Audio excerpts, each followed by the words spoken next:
Welcome back to another episode of the NFL Draft Bible Players Spotlight Show, and tonight we have a very special addition to the show as we are now joined by a former guest of the show, 2014 NFL Draft. This is a guy that was very highly thought of both on the field and off the field, and I had the pleasure of interviewing him back then, and here we are now 4 years later. He's Pierre Desir, the former Lindenwood Lions cornerback, now with the Indianapolis Colts. Pierre, how's everything going, man? Appreciate you taking some time. Appreciate you having me, man. I'm doing well. So, it's really hard to believe, man, that it was 4 years ago we were doing the prospect interview with you. Here you are now entering year 5 of your NFL career. You were drafted in the 4th round of the 2014 NFL Draft by the Cleveland Browns. Since then, you've bounced around a little bit, making some stops in San Diego when the Chargers were still out there, and the Seattle Seahawks as well, before being claimed off waivers by the Indianapolis Colts last year. Pierre, what were those first few years like, making the transition, coming from the Division II level, making the transition, playing against the best of the best in the NFL? And how were you able to kind of stay level-headed despite being released a few times before landing in Indianapolis, where you're at now? It was a learning process for myself, just learning the business side of the NFL firsthand, and just learning how lucky my family supported me with at least a couple times. So it was really just having my family support that kept me focused and, kept me pushing to pursue my dream to continue playing in the NFL.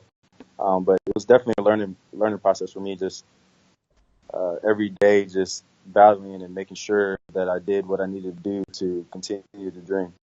Well, last year, it was a career year for you, Pierre. Unfortunately, a shoulder injury forced you to end the season on IR, injured reserve. After starting 6 games, you recorded 32 tackles, 7 pass deflections, and you were able to get your very first interception on Big Ben Roethlisberger and the Pittsburgh Steelers.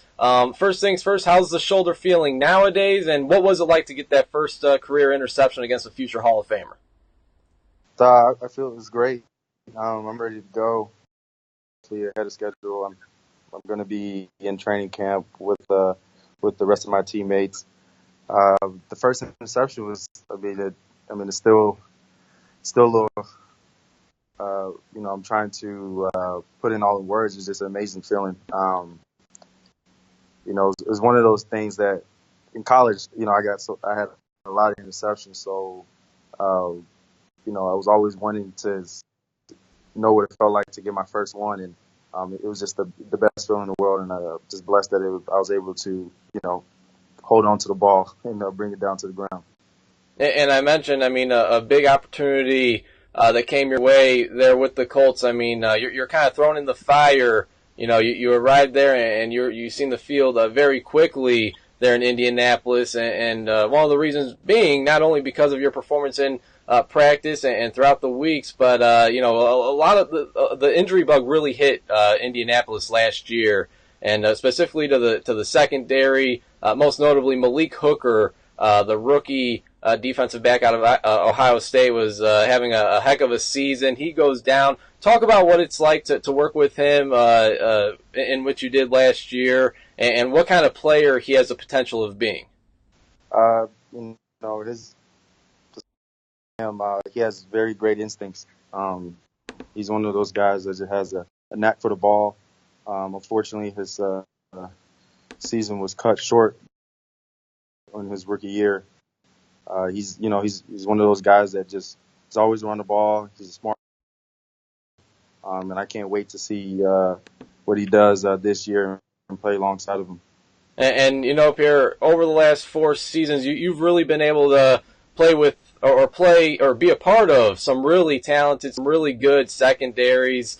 Your first stop in Cleveland, you have this guy in Joe Hayden. One of the best in the league, in All Pro, and somebody that probably one of the more underrated cornerbacks, I would say, probably in NFL history. right there. Currently now with the Pittsburgh Steelers. In Seattle, we already know about the Legion of Boom, of course, headlined by Richard Sherman, Cam Chancellor, Earl Thomas, and company. San Diego, now L.A., the Chargers. You had Casey Hayward. I mean, I gotta think those are all guys that you thought pretty highly of. I mean, were you able to kind of pick their brains? I mean, were they kind of able to help you maybe take your game to the next level, or were they at all a part of the success that you've seen last year? Absolutely. Those guys are.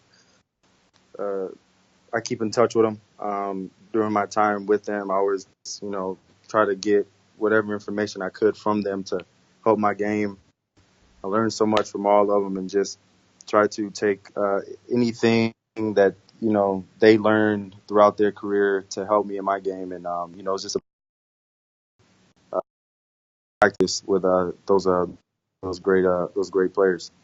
What would you say has been the toughest part of making the transition into the league? Again, you're entering year 5 now. Obviously, you're doing something right. The average career only lasts about 2.5, 3 years. So here you are now, almost doubling that.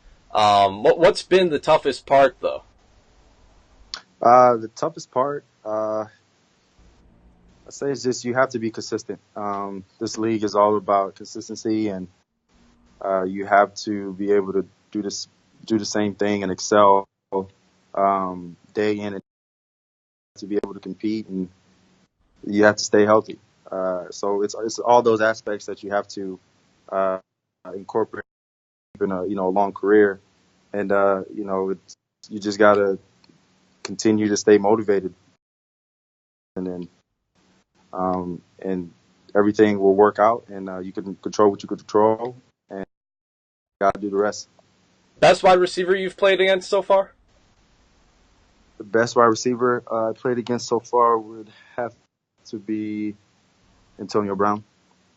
All right, can't go wrong with that one. Obviously, you could probably throw him up as number 1 in the league. I mean, before last year, there was a conversation between him and Julio Jones. I think more people than not would probably go Antonio Brown now over Julio Jones. Nonetheless, both great all-pro wide receivers. Again, we're chatting with Pierre Desir, the Indianapolis Colts cornerback, here on the NFL Draft Bible Player Spotlight Show. I am your host, Chris Shanafelt.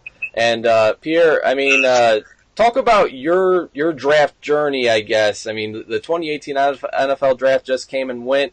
Now we're moving on to 2019 already here at the NFL Draft Bible. But for you, back in 2014, I mean, it's really amazing how quickly your stock was able to rise after your performance at the East-West Shrine game, getting the call up to the Senior Bowl, and then getting that NFL Combine. I mean, that's not something we see every year out of a guy coming from a Division II program. It happened so fast, but with my family again, just keeping me motivated and keeping me positive. It's definitely a long journey. With the meetings with the teams, and definitely being in the All-Star games and at the Combine, and being able to do a pro day at my school at Lindenwood University definitely helped. But it's one of those things that you watch. I remember watching the Combine, even asking my teachers in college to let me leave class early just to catch the DBs workout. So it was always one of those things that you always dream about, and when it finally happened, you just have to take advantage of the opportunity. And when for you did it hit you that you had what it takes to play in the NFL? I'm sure it's always been a dream, Pierre, but specifically for you, coming again from a Division II program, that wasn't even the biggest challenge for you to make it this far, though. I mean, there's articles, there's videos about your story. I mean, you had a kid at a very young age, and you actually began your collegiate career at a fellow MIAA program at Washburn. They did not grant you your release. You sat out the 2011 season, and then you were able to land and play at Lindenwood. I mean, you've overcome a lot of obstacles to make it this far. When did it hit you that you had a legit shot at playing professional football? When it finally hit me was after my my first season at Lindenwood. After my first season at Lindenwood, going into my senior year, and going on the practice field the first day of camp, not something at Lindenwood with NFL scouts. It was about 5 to 6 scouts watching me practice, and that's when it finally hit me that I have an opportunity to pursue this dream of mine, and with the clipboards, just I don't know what they're writing down, but I knew that I was going to make a good impression on them, and just trying to get my opportunity. And then you became the very first draft pick out of Lindenwood University in Missouri.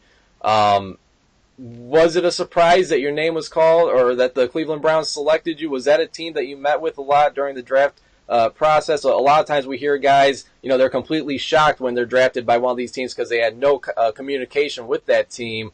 What was your communication like leading up to the draft with Cleveland? Cleveland was a team that them at the Senior Bowl, at the Combine. I had a private workout with them, so definitely wasn't surprised by them, but it was definitely a surprise to be drafted in the 4th round. It was just a day that I'll never forget, and it was just a very emotional feeling, and I was glad I was able to share it with my family and friends. Absolutely. Pick 127, I believe it was, in the 4th Yes. round. Yes.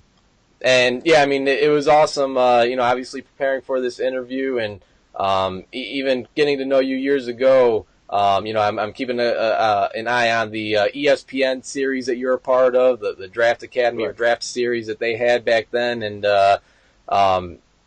again, they kind of document your story all throughout the draft process. And then there you go in the 4th round of the Cleveland Browns, picked 127 in the 2014 NFL Draft. And, Pierre, that's going to be a draft class that's going to be remembered in Cleveland for a very long time. Obviously, headlining that draft class is Johnny Manziel. I'm not going to ask you too much about him. I'm sure you hear about him enough already. But, what was he like as a teammate early on there in Cleveland? And any thoughts on him trying to strike a comeback? Coming into the NFL, you have to adjust and learn how to be a pro. Like I said, it's a process for everybody. Johnny was one of those guys that he cared about people. I sat next to him, good teammate, and I hope that he can get his opportunity to come back. And I think he has learned a lot, and he had a lot of growing up to do. But I hope nothing but the best for him. He's a good guy, and I hope nothing but the best. Absolutely. A few more questions with Pierre Desir, Indianapolis Colts cornerback, before we talk about what he's going to be doing at the end of the month with a free youth football camp back at Lindenwood University.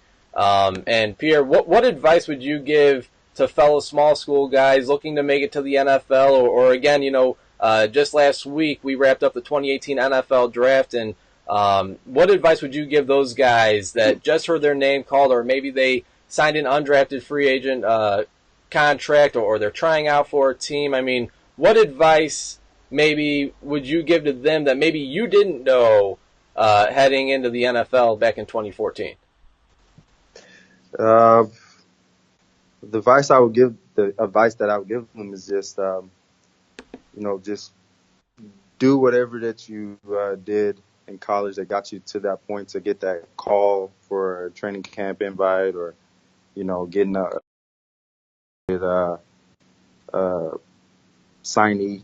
Just do whatever you did in college and stay hungry, because someone wants you on their team. So you just got to show out and take advantage of the opportunity, and you got to play hungry, and so you can earn a spot.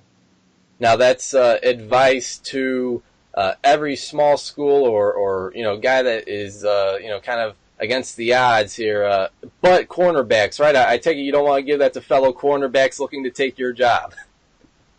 Well, business, I feel like share whatever knowledge you can to help another guy, and when it comes down to it, it comes down with between you and him.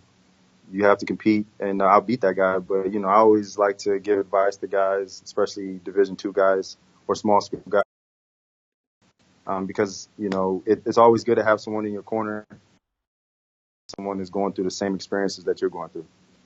Coming from the Division II, the MIAA, it's arguably the top Division II conference in Division II football. Did that make it any easier making this transition, being able to play against some elite talent? I mean, every year it seems like there are some guys from the MIAA that make it to the next level. It really helped to be able to go against, I went against John Brown, Pitt State. He got drafted in third round. So the competition is very high, but also I think being able to get the opportunity in the senior games, the East-West Shrine game, and the Senior Bowl to be able to showcase my skill just to see how I can match up with these guys. So all that just played a part in gaining more experience and more comfort and being more confident in my skill set when I was able to get the opportunity to play in the NFL. Again, he's Pierre Desir, Indianapolis Colts cornerback, former Lindenwood Lions cornerback, joining us here on the NFL Draft Bible Player Spotlight Show. And Pierre, you have something pretty cool going on here at the end of the month, May 26th, actually, a free football camp at Lindenwood University, 9:30 to 12. Again, at Lindenwood University, it's on a Saturday. How excited are you to, host this event, and why do this, and why give back to the, it's not something you need to do. Yes, it's nice. Yes, it's very cool, but more guys than not, and a lot of guys in the league do host a lot of free camps and do a lot in the community, but this isn't something you're forced to do. Why is it important for you to host this event and give back to your community?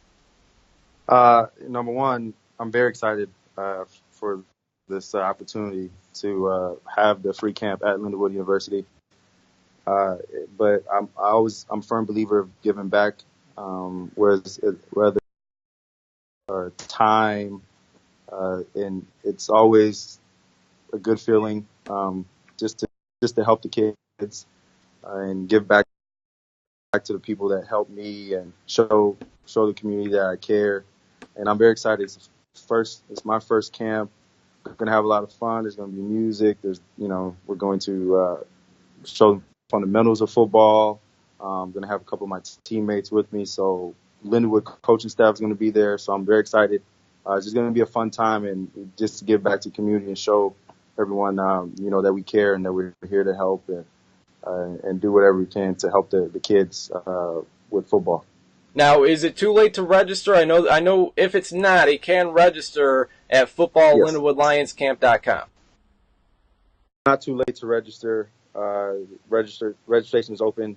I want to say all the way leading up until the 25th, the day before the camp. So it's still wide open. It's the grades K through 8th grade, boys and girls, and it's going to be a good time. Are you going to be lining up against any of these K through 8th graders? I mean, are we going to see any one-on-ones with you? Oh yeah, I'm wearing cleats, and if anybody wants to line up do one-on-ones, I'm going to be down for it. It's just going to be a fun time.